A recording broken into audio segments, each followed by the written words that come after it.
Hello friends, welcome back to my channel DSM explain. दोस्तों, यदि आपने अभी तक हमारे चैनल को सब्सक्राइब नहीं किया है तो जल्दी से सब्सक्राइब कर लीजिए और हाँ बेल आइकन को दबाना ना भूलें ताकि हमारे आने वाले वीडियोस की सभी नोटिफिकेशन आपको मिलती रहें। दोस्तों, आज मैं जिस मूवी को एक्सप्लेन करने जा रही हूँ उसका नाम है डबल ब्लाइंड और ये मूवी 2023 में रिलीज हुई थी। मूवी की शुरुआत में हमें क्लियर नाम की एक लड़की को दिखाया जाता है जो की एक फार्मेस्ट कंपनी में आई है। वो यहाँ पर एक टेस्ट सब्जेक्ट बनकर आई थी और इस कंपनी में उसके जैसे और भी बहुत सारे लोग सेम काम के लिए आए हुए थे। टेस्ट सब्जेक्ट मतलब कि इन सभी लोगों के ऊपर उन मेडिसिन का टेस्ट किया जाएगा जो अभी तक मार्केट में आम लोगों के लिए लॉन्च नहीं की गई होती हैं। वो मेडिसिन सेफ है या नहीं, इसका टेस्ट इन सब्जेक्ट को खिलाकर पता किया जाता है। इसमें इन सभी की लाइफ को खतरा भी होता है, बट इसके लिए इन सभी को बहुत सारे पैसे दिए जाते हैं। क्लियर मेडिसिन को ले लेती है लेकिन वह काफी ज्यादा परेशान होती है, यह सोचकर कि कहीं उसकी मौत न हो जाए। इसके बाद हम देखते हैं कि सारे टेस्ट सब्जेक्ट्स को एक रूम में लेकर आया जाता है। उसके बाद इन सबसे मिलने के लिए आती है डॉक्टर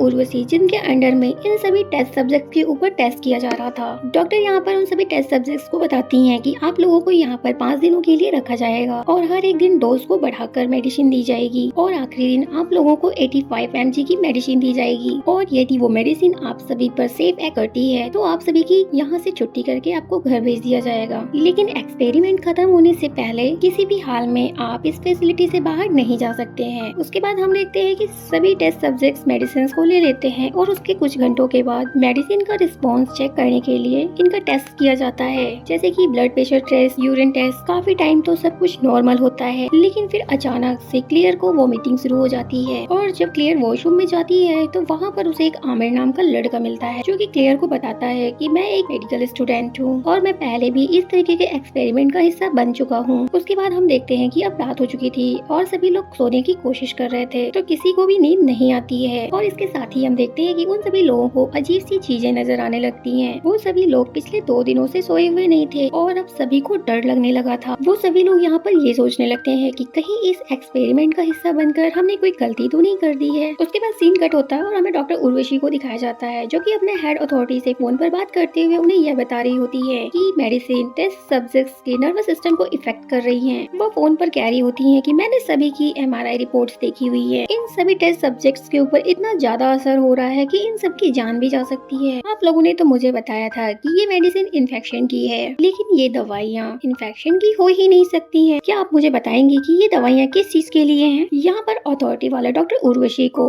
उस मेडिसिन के बारे में बताने की बजाय वो कहते हैं कि टेस्ट सब्जेक्ट्स के ऊपर मेडिसिन की डोज को और बढ़ा दो और डॉक्टर उर्वशी को ना चाहते हुए भी अथॉरिटीज की बात माननी पड़ती है। उसके बाद हम देखते हैं कि डॉक्टर उर्वशी जब मेडिसिन डोज बढ़ाकर सभी टेस्ट सब्जेक्ट को देती है तो वो सभी डॉक्टर उर्वशी से क्वेश्चन पूछते हैं, आज हमें पहले से भी ज्यादा डोज क्यों दी जा रही है? जिस पर डॉक्टर उर्वशी कहती हैं कि कंपनी ने रूल्स को चेंज कर दिया है और आज आप सभी ये मेडिसिन अगर ले लेते हैं तो आपको एक्स्ट्रा बोनस भी दिया जाएगा। और बोनस की बात सुनते ही ये सारे टेस्ट सब्जेक्ट्स खुशी के मारा झूम उठते हैं और सभी टेस्ट सब्जेक्ट्स बिना कुछ भी सोचे ये सारी दवाइयाँ खा लेते हैं। अब हम देखते हैं कि 4 दिन बीत चुके थे लेकिन ये टेस्ट सब्जेक्ट्स नहीं सोए थे। यहाँ पर इन सभी टेस्ट सब्जेक्ट्स को नींद आती भी है और नहीं भी आ रही होती है। इन सभी की हालत बहुत ही अजीब हो गई थी और अब डॉक्टर उर्वशी अथॉरिटी को कॉल करके इन लोगों की तबीयत के बारे में सूचना देती रहती है। और यहाँ पर हम देखते हैं कि अथॉरिटी डॉक्टर उर्वशी को किसी और मेडिसिन को देने के बजाय या फिर उनका किसी भी अन्य तरीके से उपचार करने के बजाय उनको मेडिसिन बढ़ाने के लिए ही कहती रहती है। और यहाँ पर अब डॉक्टर उर्वशी समझ चुकी थी कि अथॉरिटी का इरादा कुछ अलग ही है, उनके ये इरादे अच्छे नहीं है। यहाँ पर डॉक्टर उर्वशी इस बात को जान चुकी थी कि अगर ये मेडिसिन इन टेस्ट सब्जेक्ट्स को हर रोज बढ़ाकर अगर दिया जाता रहेगा तो इनकी जान खतरे में आ जाएगी। और डॉक्टर उर्वशी की ये सारी बातें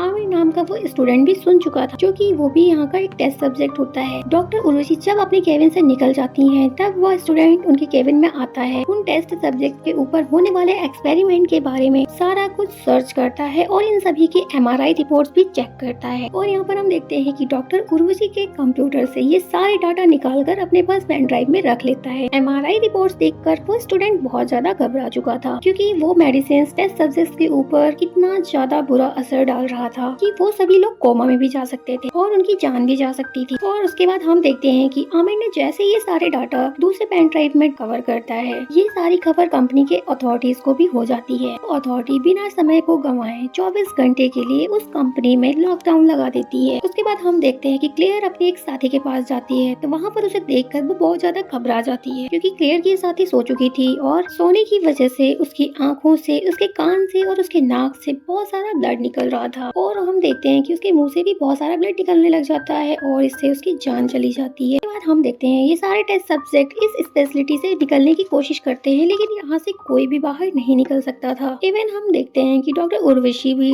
यहाँ के दरवाजे में फंस जाती है और उनकी मौत हो जाती है। यहाँ पर इन सभी टेस्ट सब्जेक्ट्स को ये यकीन हो चुका था कि अब ये लोग यहाँ से जिंदा निकलकर बाहर नहीं जा सकते हैं। इसके बाद इन सभी लोगों के पास में आमिर आता है और यहाँ पर वो इन सभी को बताता है कि मैंने डॉक्टर उर्वशी के सिस्टम से तुम सबकी रिपोर्ट्स चेक की है और हमें जो मेडिसिन दी जा रही है वो हमें जागने के लिए दी जा रही है। 4 दिन हो चुके हैं और हम लोग सो नहीं पाए हैं। हमारा दिमाग हमें सुलाने की कोशिश कर रहा है और ये मेडिसिन हमें जगाने की, और अगर इस मेडिसिन को लेकर हम सो गए तो हमारा दिमाग काम करना बंद कर देगा और हम लोग मर जाएंगे। किसी भी तरह करके हमें 24 घंटे तक जागते रहना होगा, जिसके बाद दवाई का असर कम हो जाएगा और हम यहाँ से निकल पाएंगे और हमारा इलाज हो पाएगा। अगर हम लोग 2-4 दिन के लिए कोमा में भी चले गए फिर भी हमारे जिंदा रहने के लिए कोमा से वापस आने के चांसेस ज्यादा हैं। आमिर यहाँ पर इस फैसिलिटी के अंदर से मेडिसिन ढूंढ कर सबको देता है और उन सबसे कहता है कि ये मेडिसिन तभी यूज करनी है जब नींद बिल्कुल काबू से बाहर हो जाए। और अब ये सभी लोग अपने आप को जगाने की कोशिश में लग गए थे, लेकिन इतनी देर जागने की वजह से इन सभी लोगों को हेलुसिनेशंस हो रहे थे। आमिर को हेलुसिनेशंस होता है कि उनकी मरी हुई दोस्त जिंदा हो गई है और उसके पास आ रही है, लेकिन तभी आमिर अपने दिमाग को कंट्रोल में ले आता है और एक दूसरे लड़के को भी हेलुसिनेशंस होना स्टार्ट हो जाता है। उसे किसी अंधेरे कमरे से आवाज आ रही थी और उस आवाज का पीछा करते हुए वह उस अंधेरे में चला जाता है और उसके थोड़ी देर बाद हमें दिखाया जाता है कि उसके भी आंख, कान, नाक और मुंह से बहुत सारा ब्लड निकल रहा है और अब उसकी भी मृत्यु हो जाती है। इसका मतलब यह था कि वो इस मेडिसिन के असर में सो गया था और उसके दिमाग ने काम करना बंद कर दिया था और उसका दिमाग फट जाता है, इसलिए उसकी मृत्यु हो जाती है। उसके बाद हम क्लेयर को देखते हैं जहाँ पर उसे भी बहुत ज्यादा नींद आ रही होती है और वह इस नींद से बचने के लिए अपने हाथ को स्टोव में जला लेती है ताकि उसको नींद ना आए। उसके बाद क्लेयर इन सबसे कहती है कि मुझे नहीं लगता कि हम लोग 24 घंटे तक जिंदा रह पाएंगे, हमें यहाँ से बाहर निकलने का कोई ना कोई रास्ता ढूंढना होगा। उसके बाद हम देखते हैं कि ये सभी लोग मिलकर एक दीवार को तोड़ने की कोशिश करने लगते हैं, लेकिन बहुत ज्यादा खुदाई करने के बावजूद भी इन्हें बाहर जाने का रास्ता नहीं मिलता है। उसके बाद हम देखते हैं कि दवाइयों का असर इतना ज्यादा हो जाता है कि इन सभी को उल्टी सीधी सोच आ रही थी। यहाँ पर एक लड़के को लगता है कि शायद आमिर इस कंपनी से मिला हुआ है, इसलिए तो उसे इतनी ज्यादा जानकारी है। इसलिए वह लड़का अपने इलाज को ढूंढने के लिए आमिर को बांध देता है और उससे अपने इलाज के लिए पूछने लग जाता है। लेकिन यहाँ पर हम देखते हैं कि आमिर को भी इससे ज्यादा कुछ भी नहीं पता था, क्योंकि वह भी इन सभी लोगों की तरह यहाँ पर एक टेस्ट सब्जेक्ट था। 2 लड़के मिलकर आमिर से पूछते हैं कि हमें बताओ यहाँ से बाहर जाने का रास्ता कैसे निकलेगा, नहीं तो हम तुम्हें जान से मार देंगे। पहले कि वो दोनों मिलकर आमिर को मार देते हैं, यहाँ पर क्लियर आ जाती है और वह आकर वहाँ पर उन दोनों को रोक देती है। और दूसरी तरफ हम देखते हैं कि एक और लड़की जो कि आमिर को मारना चाहती थी, वह नींद का एक इंजेक्शन लेती है। उस लड़की को सब था कि आमिर ने इस कंपनी की मेडिसिन ली ही नहीं है, उसके ऊपर मेडिसिन का कोई असर नहीं हो रहा है। उसे लगता है कि अगर वो सो भी गया तो भी वो नहीं मरेगा। लेकिन इससे पहले कि वो लड़की आमिर को वो इंजेक्शन देती, उसे खुद हेलुसिनेशंस हो जाता है और ऐसे में उसे नींद आ जाती है और उसका दिमाग भी कंट्रोल से बाहर चला जाता है और फट जाता है, इससे उसकी मृत्यु हो जाती है। उसके बाद हम देखते हैं कि अब क्लेयर को भी हेलुसिनेशंस होने लगे थे और वो 90% तक सो भी चुकी थी। लेकिन इससे पहले कि वो मर जाती, वो अपने दिमाग को कंट्रोल में करते हुए आमिर के द्वारा दी गई चबाने वाली दवा को खा लेती है और होश में आ जाती है। और इसी दौरान उसे दीवार में एक छुपा हुआ दरवाजा नजर आता है। इसके बारे में वह आकर अपने साथियों को भी बताती है। इसके बाद ये सभी लोग मिलकर उस दरवाजे को खोल देते हैं और यहाँ पर इन्हें पता चलता है कि ये कमरा तो मुर्दों को रखने की जगह होती है और यहीं पर एक लिफ्ट भी बनी होती है, जिससे शायद मुर्दों को ऊपर या नीचे लेकर जाया जाता है। और अब ये सभी लोग इसी लिफ्ट का इस्तेमाल करके नीचे जाने का सोचते हैं। उसके बाद हम देखते हैं कि आमिर को भी हेलुसिनेशंस हो रहे थे और यहाँ पर उसे डॉक्टर उर्वशी दिखाई दे रही थी। डॉक्टर उर्वशी जो कि आमिर से कह रही होती है कि इन सब लोगों ने मिलकर तुम्हें धोखा दिया है, ये सभी तुम्हारे साथ बुरा कर रहे हैं, तुम उठो और उठकर इन सबको मार दो। दूसरी तरफ हम देखते हैं कि इन्हीं में से एक साथी को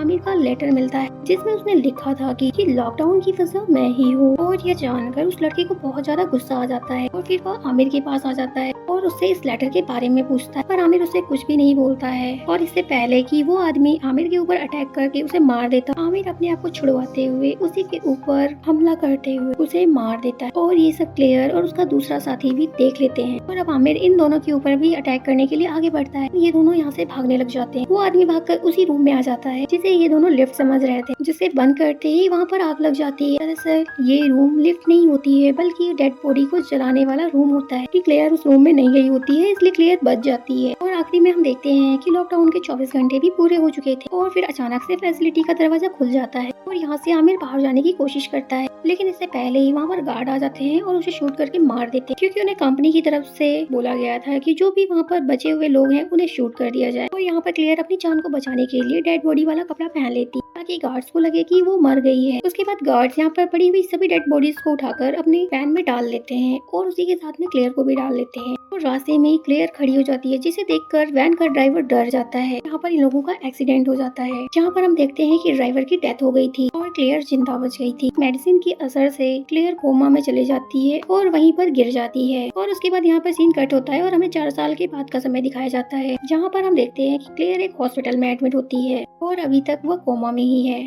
और अब न्यूज में बताया जा रहा है कि वो फार्मिस कंपनी जिसने इन 7 लोगों के ऊपर एक्सपेरिमेंट किया था, उनके ऊपर इन 7 लोगों को मारने का केस चल रहा था, जिसका इल्जाम डॉक्टर उर्वशी पर लगाते हुए कंपनी वालों ने इस केस को बहुत ही आसानी से खत्म कर दिया था। और अब आखिरी सीन में हमें दिखाया जाता है कि क्लेयर कोमा से जाग चुकी थी, जो कि असल कसूरवारों को सजा दिलवा कर ही रहेगी। और इसी के साथ ये कहानी यहीं पर समाप्त हो जाती है। तो दोस्तों, आप सभी को आज की ये कहानी कैसी लगी? अगर पसंद आए तो लाइक, शेयर और कमेंट जरूर से करिएगा। एक नई मूवी एक्सप्लेनेशन के साथ मैं आप सबसे फिर से मिलूंगी। तब तक इस मूवी को अपना ढेर सारा प्यार दीजिएगा। धन्यवाद।